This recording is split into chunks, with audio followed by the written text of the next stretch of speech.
Welcome, everyone, to another Friday night episode of eXhuming the X-Files here on Outpost Unknown. You know what to do. Hit that like and subscribe button and follow us every Friday as we go through the entire X-Files series, one episode at a time. My name is Matthew, joined once again by Jeremy. Hi! Last week, we watched an episode about a killer sibling, and we're back with another killer sibling in this week's episode, Calusari. And this is one of the things I hate about the X-Files. And I think we had this same complaint a while back. I don't remember the exact episodes it was, but it was like multiple episodes that are essentially the same thing, kind of back to back. And that's what this episode felt like to me. I didn't want another sort of killer sibling thing, but we get it. Did you have any remembrance of this episode going into it? No, I didn't remember anything about this episode. Yeah, neither did I. And I don't have a lot of notes, so we'll see how long this episode ends up being. But we will get through it. Yeah, go ahead. So it starts in Lincoln Park. There's a family watching some stuff happen. There's a little kid, little boy, mom, dad. Little kid, like toddler era, loses his balloon and then like face plants into his ice cream. So the parents like take the balloon away from the older kid and give it to the baby, and he's like, I just want my fucking balloon back. I don't want to share it with him. It's like, we'll get you I want my balloon. I want my balloon. And so what the kid ends up what you find this evil little older brother, like he looks even more evil suddenly, and this balloon starts floating away like it, and a little kid following a little red balloon, only it's a pink one, follows it out onto the tracks. And I could have swore what was going to happen is there's this little like toy choo-choo taking kids around, and I thought that it was just going to be a real quick, like, you see the train coming, you see the kids, they hit the brakes, the train slides on by, and the kids on the other side of the train. No, they straight up hit a little kid with a train. Yeah, they pet cemetery this kid. Yeah. They gauged this kid. And so, it zooms in on the little kids or the murderous kids' faces while the parents are just like crying over the body of their grease spot child, and then we get the title screen. Yeah, as the balloon floats back down towards the evil child. Because he wanted the balloon. I think this opening prologue is okay. Like it does the job to get you interested to see what's going on for sure. Sure. And then the rest of the episode happens. It's X-File because of a single picture of a balloon. They look at it and they're like, the wind was blowing to the north that way, and you can see it leaning slightly to the south, and it's not going up. It's just hanging at the same level. So this is an X-File. To be fair, only Mulder thinks it's an X-File. Scully is correctly skeptical of this balloon theory. And he brings in this fella named Chuck, who is a digital photo expert, to also explain that the balloon shouldn't be doing this. Chuck has a bald spot on top of his head. He has been thinning for a very, very long time, and it's one of those weird bald spots where it's bald in the front, and then you have that little tuft of hair on top of that knob on top of the very tip of your skull, and then it's bald behind it, and then it's hairy in the sides and the back. Only that little tuft of hair on the center of his head is balding just on one side and not the other. So he has it on the right side of his head, but not the left side of his head, so it's all fucking uneven. Hey, Chuck, just shave it, bro. I was like, where are you going with this? Well played.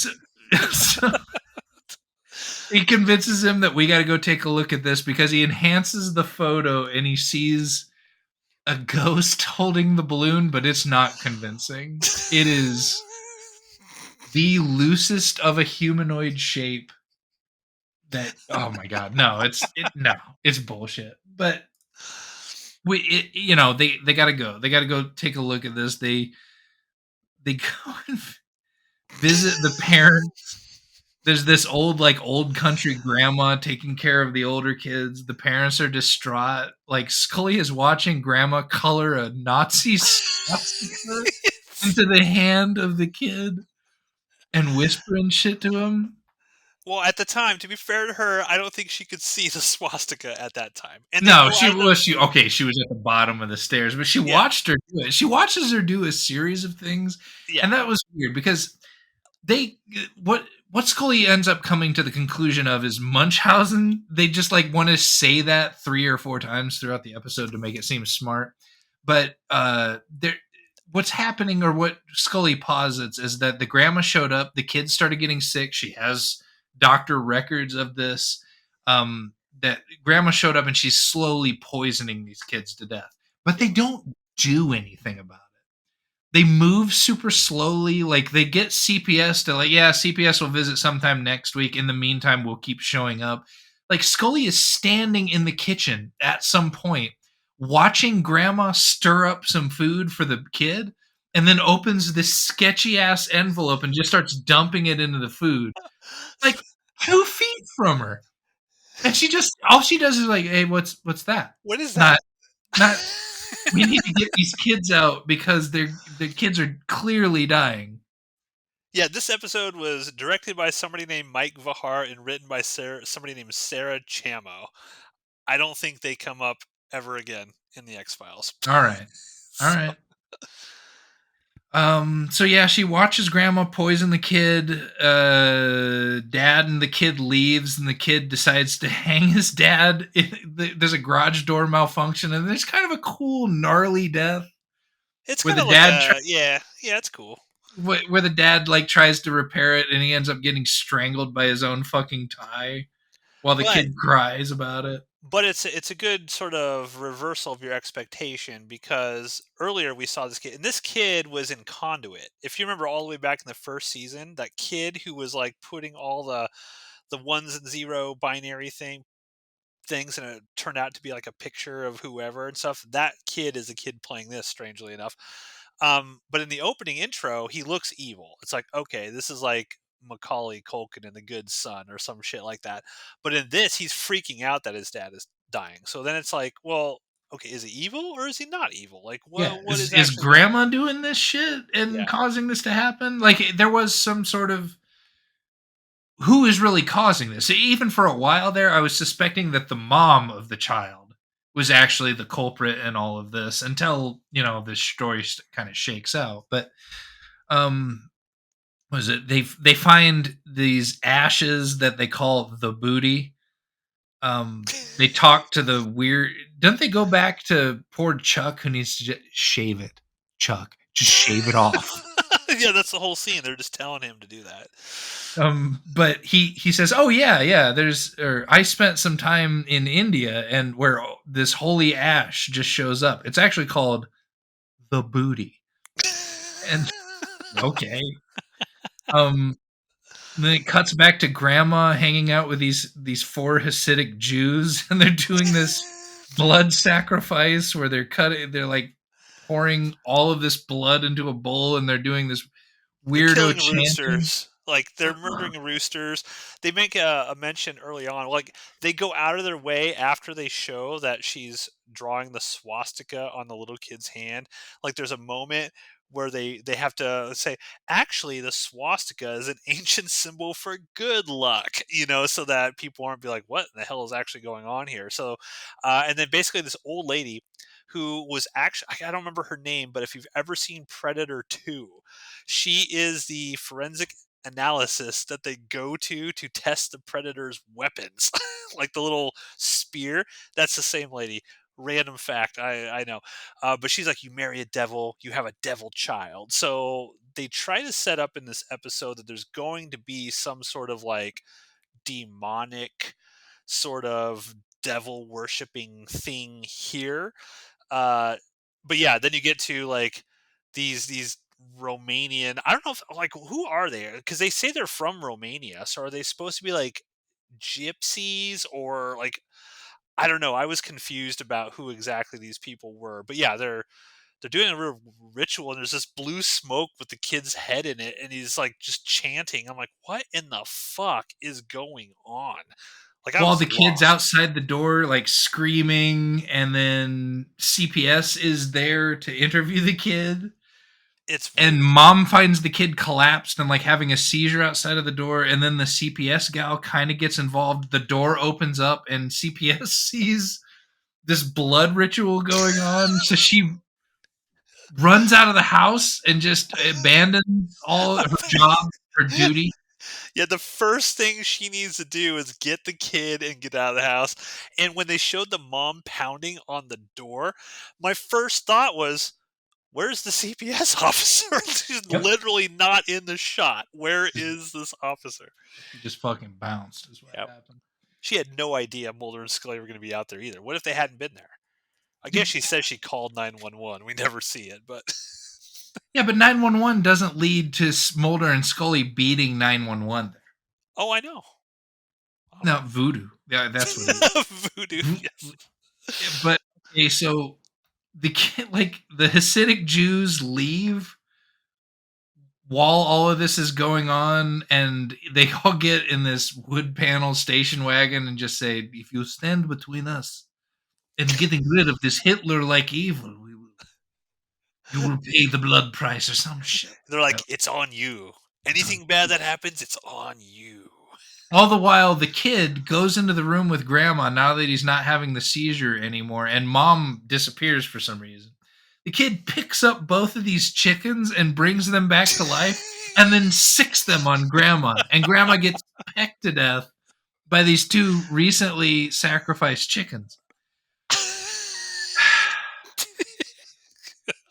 So they It take sounds so stupid when we say it. It it sounds because it was stupid when they showed it to me on the TV.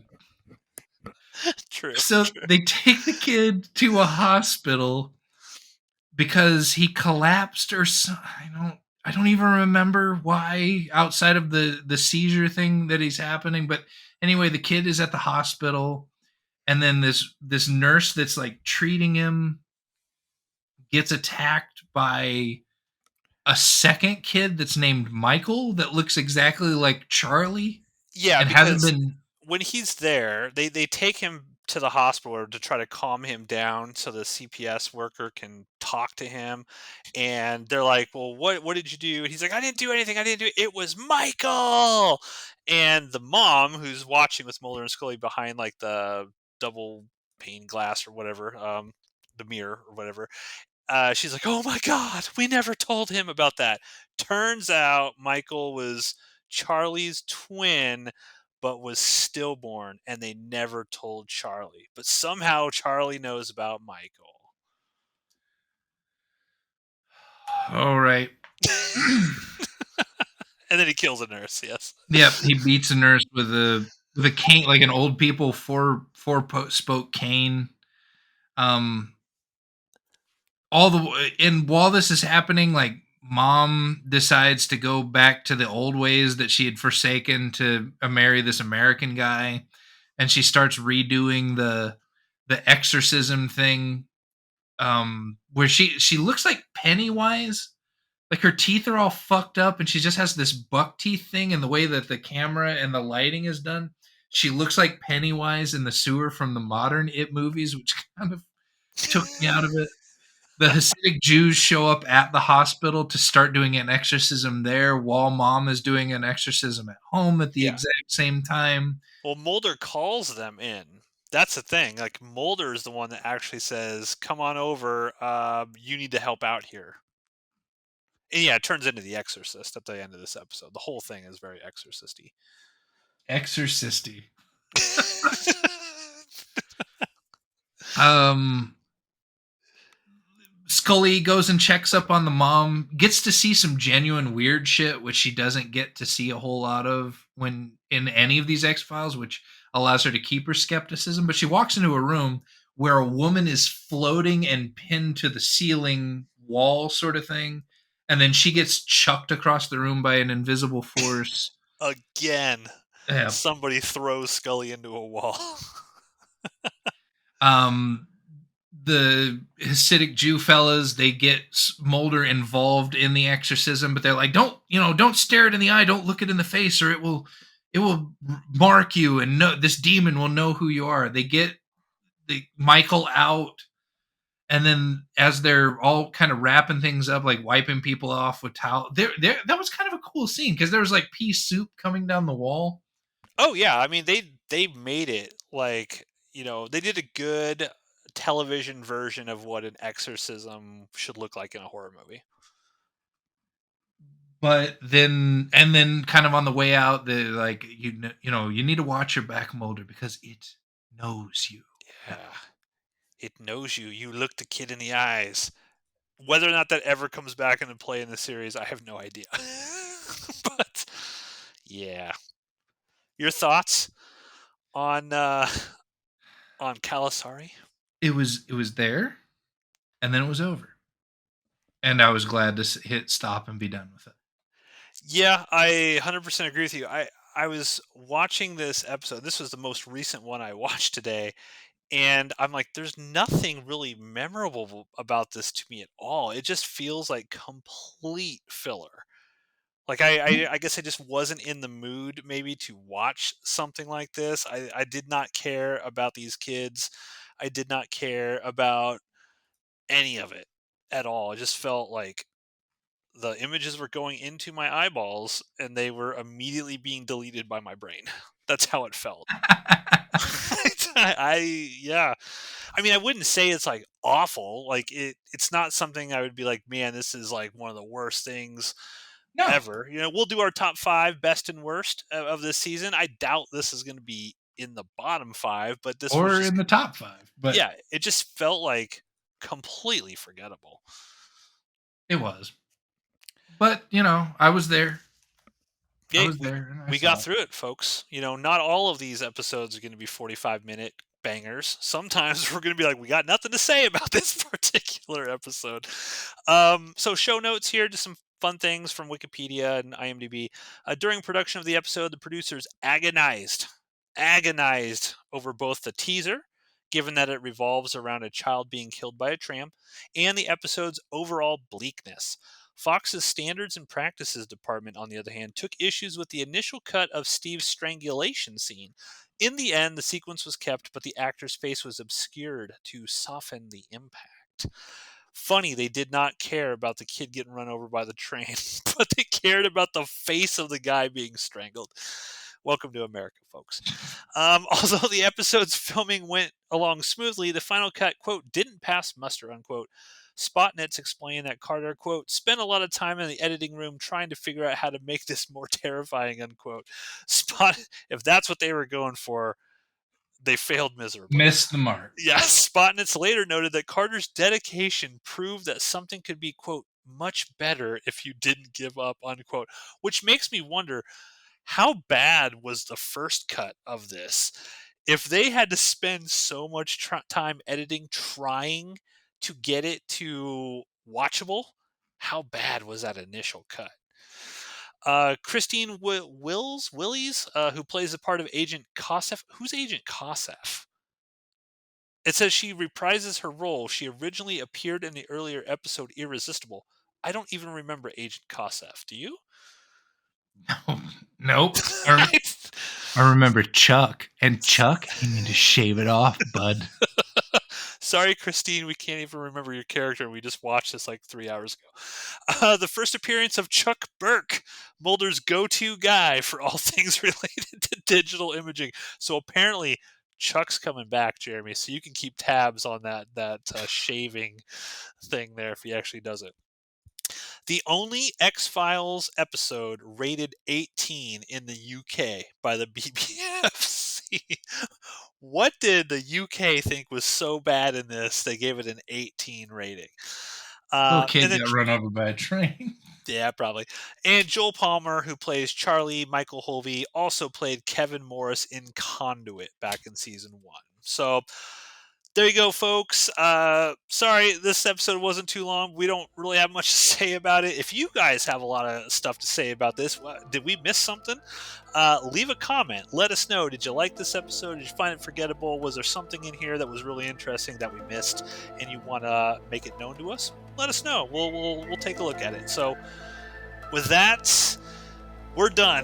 Next week, F. Emasculata is the episode, which I don't remember anything about. So, hopefully it's banger. What do you think? You think we're getting to the very end here, Jeremy? There's 4 episodes left in the season. How do you feel like this season's going? Do you feel like it's arcing downwards? Do you think it's going to come back up? How do you feel? I think we had that continuation episode that started off promising, ended bad, and then in this we kind of got lost in this sea of garbage with that one spike being the freak episode. So I don't know. I think maybe we're gonna continue on this downward trend unless there's just something fantastic at the end of the season. It'll be interesting when we do our top 5 best and worst of this season, discussing this, comparing it to season 1. Like, do we actually think season 2 was superior to season 1 after watching them both? It'll be interesting to see. But we got 4 more episodes to go, folks. And we will see you next Friday here on Outpost Unknown, Exhuming the X-Files. See you then.